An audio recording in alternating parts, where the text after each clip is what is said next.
Okay, this is the Playback tripod for the HMC150 cameras. It does quite a bit of different things. It's very easy to use. When you pull it out of the bag, it's going to be about this size. To take it up higher, you loosen these, lefty-loosey, righty-tighty, and then you can extend them. So extend them all at the same time. It does have two stages of legs, so that you have the top adjustments and the bottom adjustments. Go with the top first. When you go to pull up, it might all come up with you, so just put a foot right in the middle, keep it down, and then you can pull it up. So if I want to go this high, and then just righty-tighty it up. The higher you go, the more you're going to want to spread your legs. There are no numbers, so just loosen these leg locks and kind of spread them an equal distance. So there are numbers on these, look at that. So I've got everything out to about a 3. That's a 3, that's a 3, and that's a 3. If we wanted to go higher, you could loosen these guys and take it up even higher, but for now that's a good working height. Once you've got it at your leg height that you like, you can level the head, unscrew the bottom, and it becomes a nice ball head. There is a level bubble at the back of the head, so just look to see that the bubble falls in the center of the circle and then tighten it up. So I'm going to do that, and that's right about there. And that's the first part of setting up the tripod. Okay. When you go to put the camera on the tripod, here's our HMC150 camera. You're going to go from the back of the tripod, line up the bottom of the plate with the grooves in the tripod. You're going to go, or the tripod head, you're going to go from the back and slide forward. So just to make sure that goes right, I'll even turn it this way so that you can see it coming right at you. From the back and slide forward. Once it goes in, it'll click and hold in so it doesn't just fall off on its own. But notice how forward that is on the head. You want to line it up so that the plate is even on front to back on the tripod. So we're going to line that up right there. To lock it into place on the other side of the head is the locking screw. This is the one you want to turn as far to the right as you can. It'll get nice and firm, and then the camera won't go anywhere. If you can move the camera around and the tripod moves with it, that's a good sign. You're locked in and ready to go. The two basic controls for pan and tilt. This is your tilt lock, so lock it up and you can't tilt. It's also a little bit of the drag of the tilt, so there is no other drag adjustment for the tilt. So if you want to drag it just a little bit, loosen it a little and it'll allow you to tilt. Loosen it all the way and you can tilt very easily. Tighten it up and it won't tilt at all. So that's your tilt closest to the camera. The pan adjustment is down here. Right now it's very easy to pan. I can tighten that up all the way and now I can't pan at all. Loosen it just a little bit and I can pan, but with a little bit of effort. Okay, so those are your pan lock down at the bottom, your tilt lock up at the top. The battery for the HMC150, coded from the equipment room, is going to be a 3-digit number starting either with 100 or 101 and going up along the number of batteries that we have. It's a very large battery. It looks very similar to the batteries for the iCan monitors or the DVX100s. Looks very similar, but you can note that the size of the HMC battery is physically a lot larger. It's a lot longer than the other.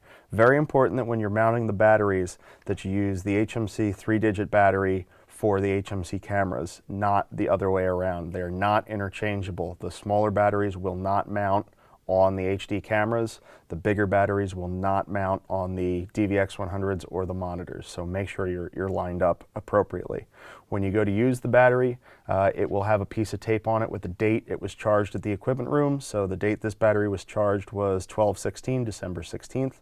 When you go to use it, pull the tape off so that you know it's been used, and we know at the equipment room that it's got to be recharged. When you mount it on the camera, flip the viewfinder up so you have a little more room to work with.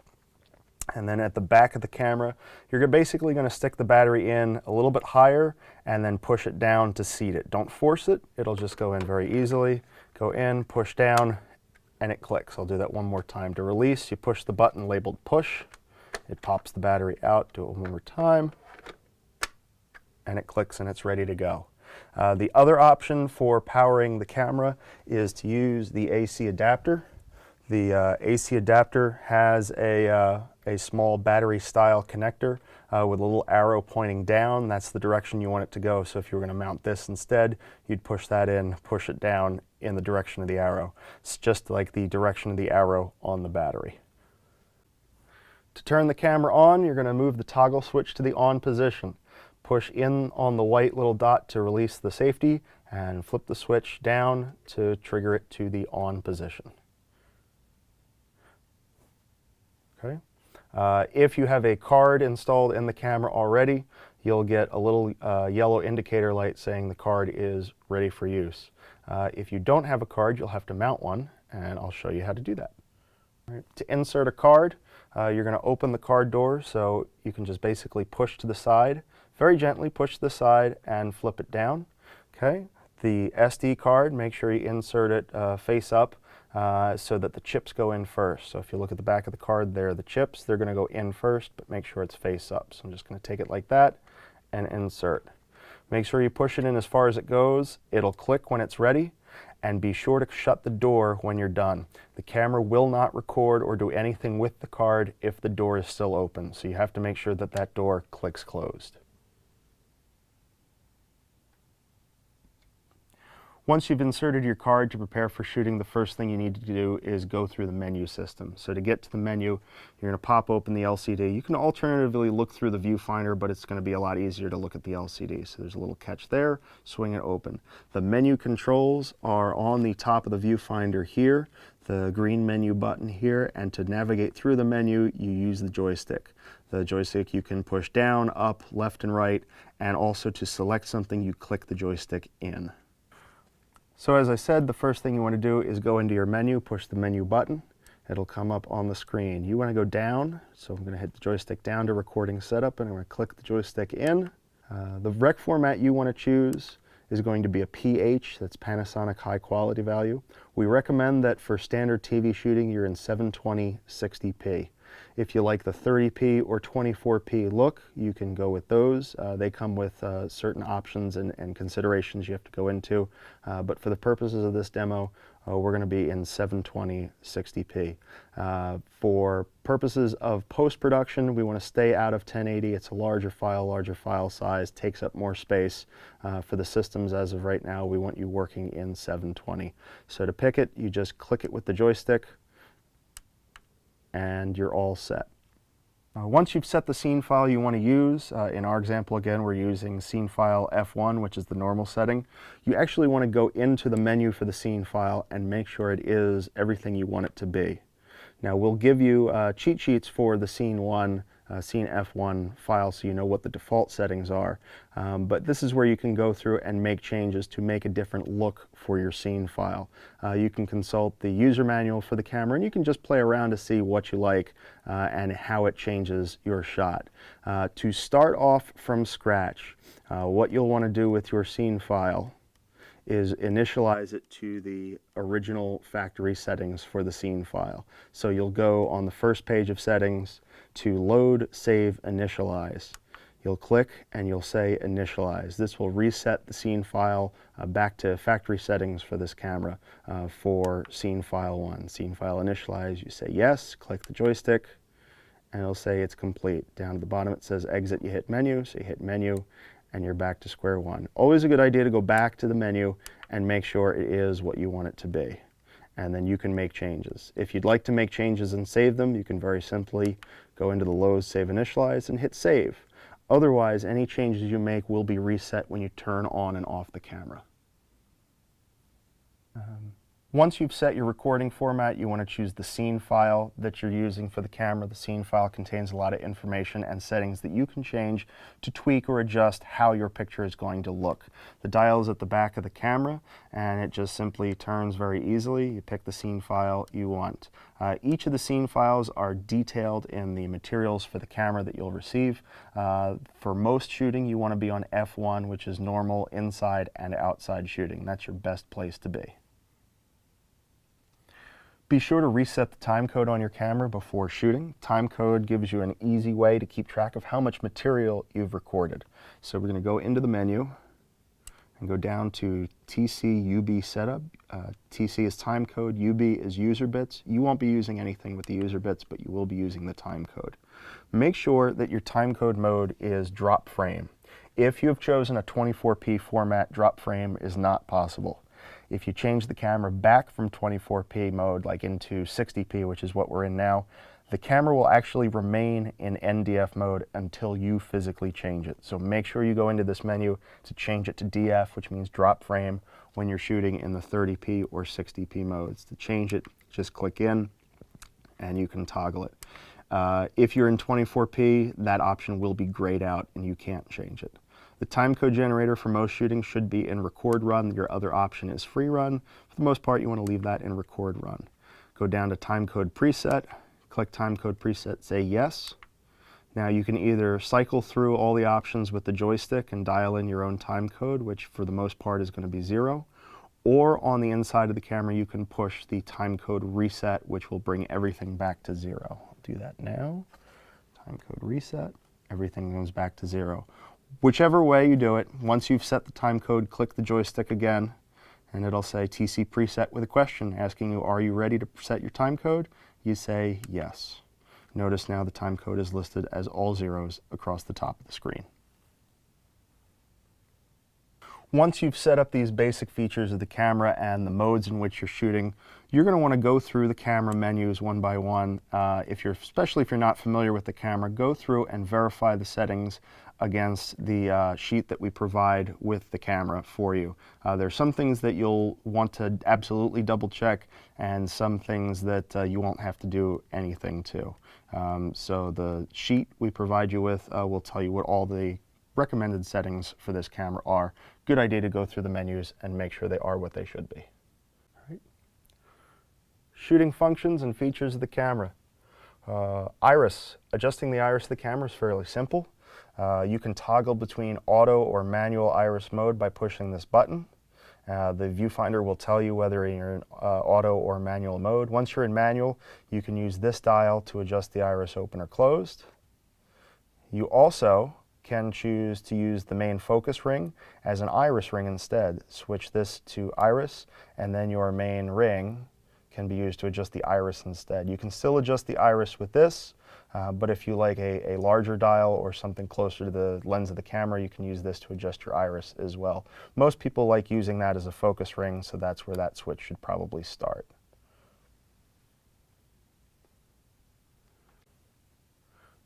Several different ways to zoom the camera. The easiest is when your hand is in the hand strap. You can use the toggle here to zoom in and zoom out. The harder you push, the faster it goes in either direction. Okay? If you give it just a nice soft touch, you can do a very soft zoom in or zoom out. There are 3 preset speeds that you can set the handle zoom to. 1 is slow, 2 is medium, 3 is fairly fast. It's a locked speed, so when you push, it'll only go at that speed. So right now we're on number 2. It's a medium speed zoom in or medium speed zoom out. So those are your options for a motorized servo zoom. If you want to take manual control of your zoom, you can switch the manual servo zoom switch to manual. Note that this switch is on the left side of the camera and not anywhere underneath or around the lens. So I'll flip it to manual, and then I can grab the peg on the zoom and manually zoom. Okay. You can also go slow, go fast. Just make sure that if you are in the servo mode that you're not pulling against the motor. If it wants to fight, don't fight it back. If you're ready to focus the camera, you can do a couple different things. You can be in auto focus by flipping the focus switch to auto. That's not recommended though, so what we recommend is that you go to manual focus, just flip it down to manual, and then you can use the ring on the front of the camera to focus your camera.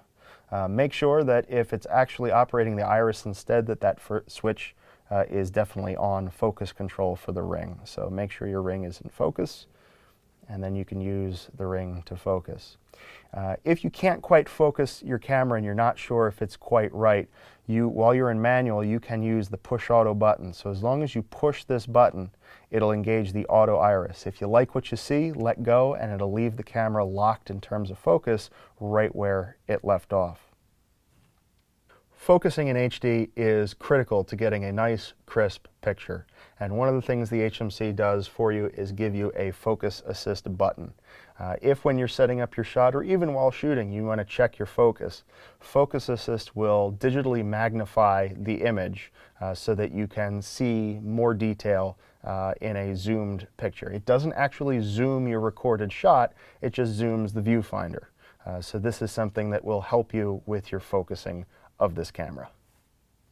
When you push the Focus Assist button, it will digitally zoom your shot. Right now I have the camera zoomed in as much as possible, and I can focus, but I'm not quite sure if I've nailed it one way or the other. So I'm going to push the Focus Assist button. Notice that the word expanded pops up and it digitally zooms our shot. Now I can spin my focus control and really get that nice, crisp, clear focus. Push Focus Assist again, and it zooms us back out. One of the other functions of this camera that can help you with focusing is the EVF detail feature, or electronic viewfinder detail. When you turn this feature on, it will accentuate the edges of whatever you have in focus on your screen. So if I turn it on right now, you can see that it kind of tells us EVF detail on, but now it gives a kind of extra edge contrast glow to our shot. This is further emphasized when you're in the Focus Assist mode. So there's EVF detail off, EVF detail on, so that when you focus, things that are in focus comes very much crisply in focus. EVF off, EVF on. This is something that you can use at your leisure. It has no impact whatsoever on what you record. So if you want to leave it on during all of your shooting, you're welcome to do that. Just remember that you're seeing the shot a little bit crisper and sharper than what will actually be viewed when you go to edit.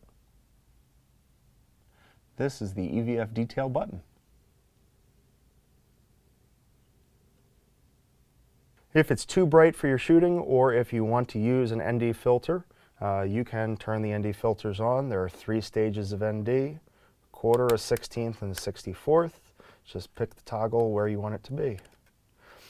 If the opposite problem is what you're having and you don't have enough light, you can use the gain system. Okay, so gain, you want to start in low. For this camera, low is the same as off, so that's actually where you want to start and be for most normal shooting.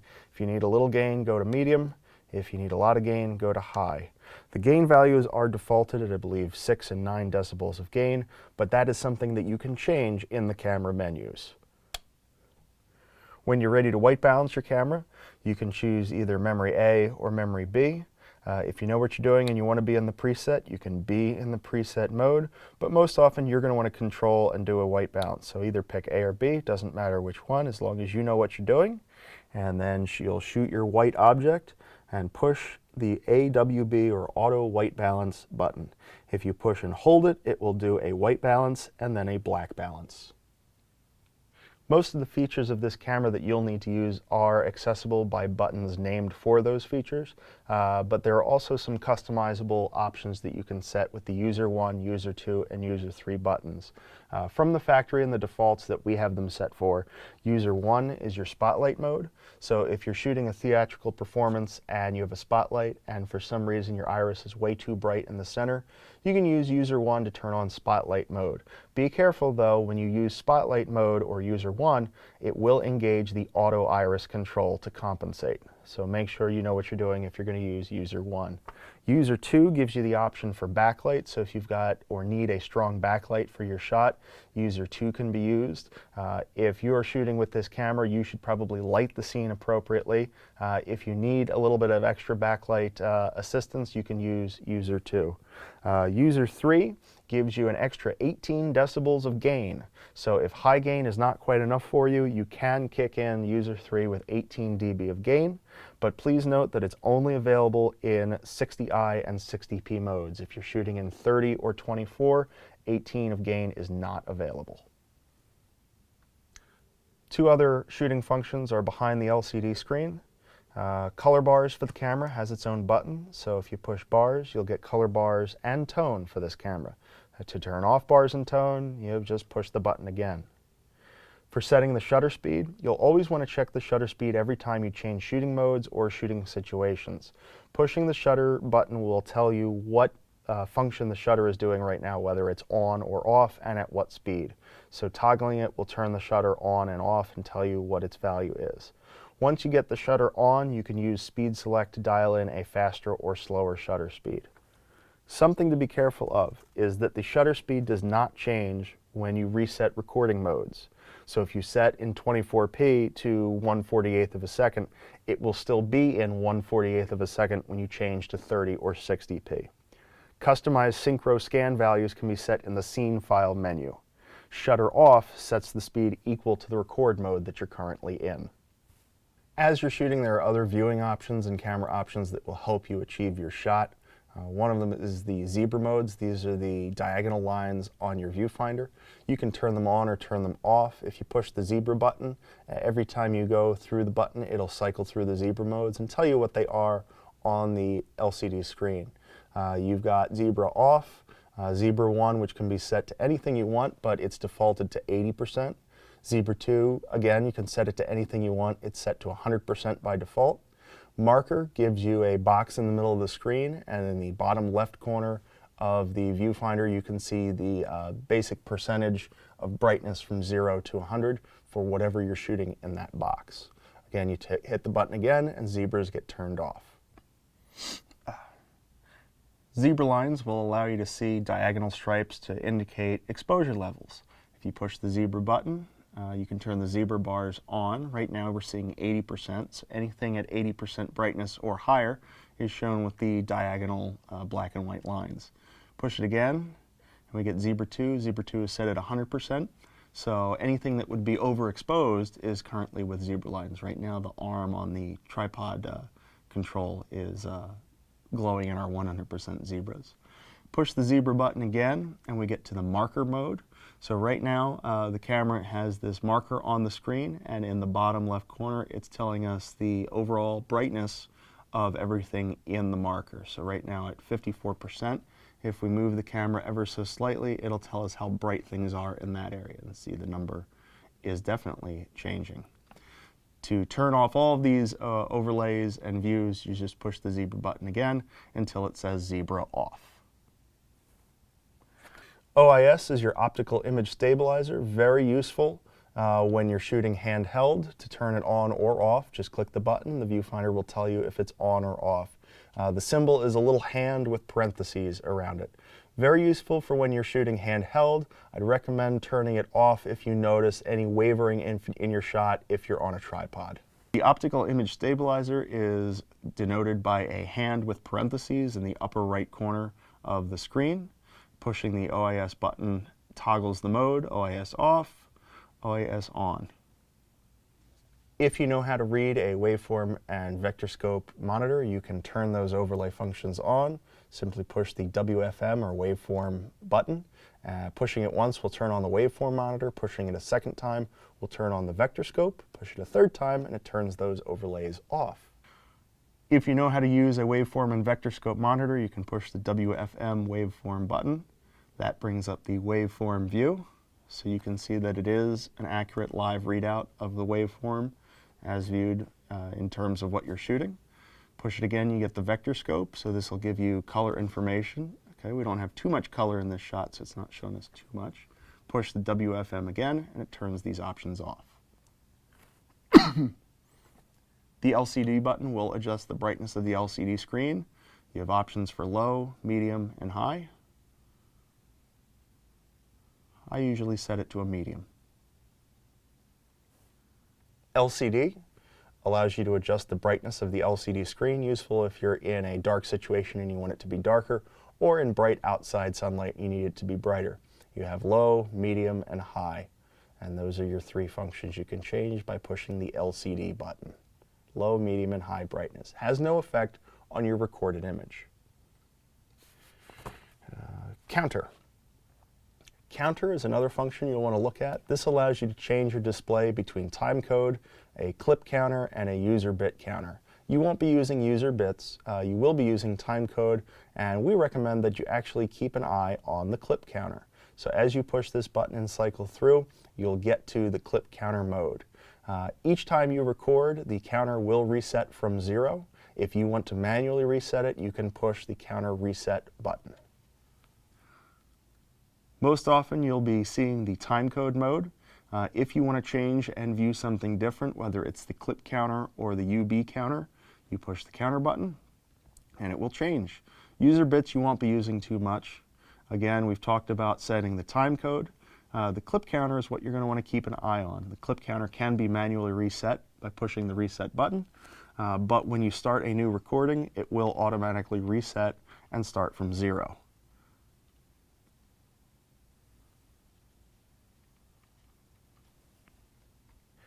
Audio levels for this camera are displayed in the bottom left corner and bottom of the viewfinder. You can monitor channel 1 and channel 2. Good levels for this camera are showing little white dots, about 3 or 4 little white dots just past the vertical white strips. You can see that right now for this camera, my levels are very low. If I were to snap my fingers around the camera, you can see that we can get it a little higher. You don't want to be hitting the red. So where you see those red marks, if this was my level, that would be too high. I'd want to bring it down a little bit. If you're going to hook up an external monitor, you can use the video out jacks, you can use the component out and component cables provided with the camera. You can also use an HDMI monitor. If you're going to hook up an HDMI monitor, along the back panel is the HDMI jack. When you hook your cable in, just make sure it's going the same direction as all the pins in the flat side and the curved side. Hook it in. It's very important that you do not make a safety cable for your HDMI cable, since there are a lot of twisted pair wires in here. You don't want to accidentally stress or break an internal wiring setup. So do not make a safety cable for your HDMI cable. When you want to play back the material you've shot with the camera, simply go to the back of the camera and identify the mode button and push it once to switch from camera to the playback mode.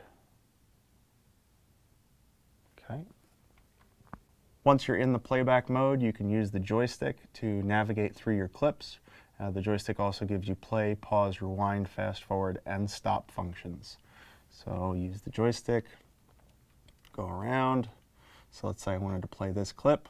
I could click it, and that will play the clip. Not very well shot, but there it is. Okay. Playing beautifully. To rewind, we can hold the rewind section. To fast forward, we can hold it in the direction of fast forward. If you are in a paused mode, which is pause there, if you now hit rewind and fast forward, it will jump to the previous or next clip. So these are all the clips. I can go forward from the pause mode, and it takes me through all the clips. To get back to the menu, you push the joystick down to stop. If in the thumbnail mode you see any clips, such as clip number 7 that has its number in red, this means that the clip was recorded in a different format than what the camera is currently set to. So if you try to play it, it will give you a message that it cannot play the clip. If you want to look at the clip, you'll have to go into the menu and change the play setup to the format of the clip that you recorded. Again, since you're recording in 720p for most of your stuff, this shouldn't be an issue. Notice now that I've changed the recording or the playback mode, all my other clips are now red, but this one I can play. And there it is. Again, to go back to the menu, you hit the stop feature. Okay, I'm going to bring us back to where we started from, back to our original recording mode, so that all the clips are accessible. And there they are. If you'd like to delete a clip, what you can do is you can, let's say we don't like clip number 4. We can go to the menu and say Operation and say Delete. We can say Select a clip to delete. Be careful about selecting all clips. You probably don't want to do that very often. Okay, I'm going to say Select. Okay, and to select a clip, I'm going to click the joystick. Notice it gives it a little orange highlight. I'll do that again. See the little orange highlight. and follow the instructions. So to delete the clip, I'm going to hit the execute button, which is right next to the menu button on the top of the camera. It'll ask me, are you sure you want to delete? I'm going to say yes. Click it with the joystick, and it will delete the clip. This is useful if you need to free up some memory space on the card, or you delete takes that you know you'll never need and never use. Sometimes you'll want to add an external monitor that'll give you another way to view your images, whether it's bigger or for a client or for the producer in addition to the camera operator. For this purpose, you can use one of our iCan kit monitors in this trendy, wonderful case, and it comes packed with a lot of different accessories. Let's take a look at what you can do. Okay. The monitor itself is an iCan VH7 monitor. It's flat screen, HD, and beautiful. To attach it to the camera, first you'll need one of the accessories. There's a ball socket with shoe adapter.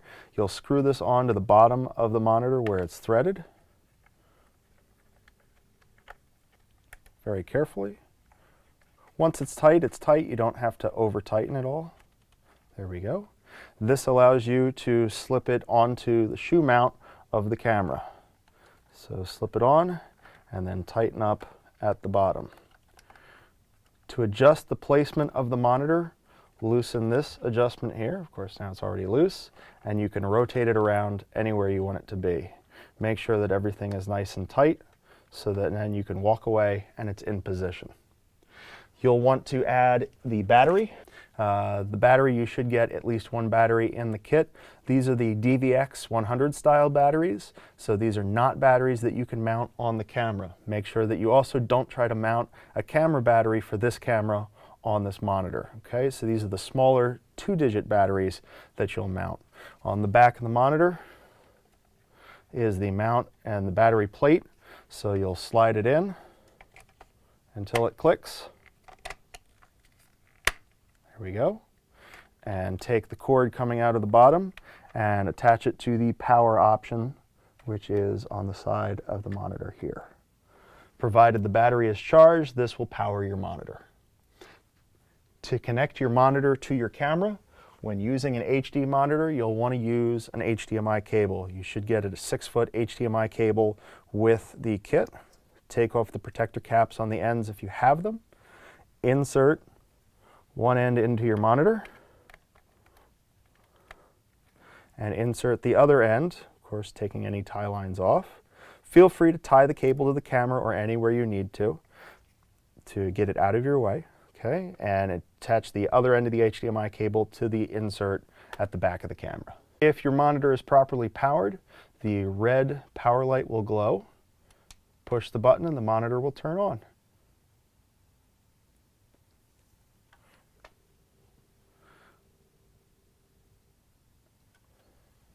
See what happens here. If at first when you hook the monitor up it does not find the correct input, you'll push the input button and cycle through until the HDMI input is found. And I think that's it. Oh, there it is. We're in playback mode. So we'll go back to our camera mode and be ready to shoot.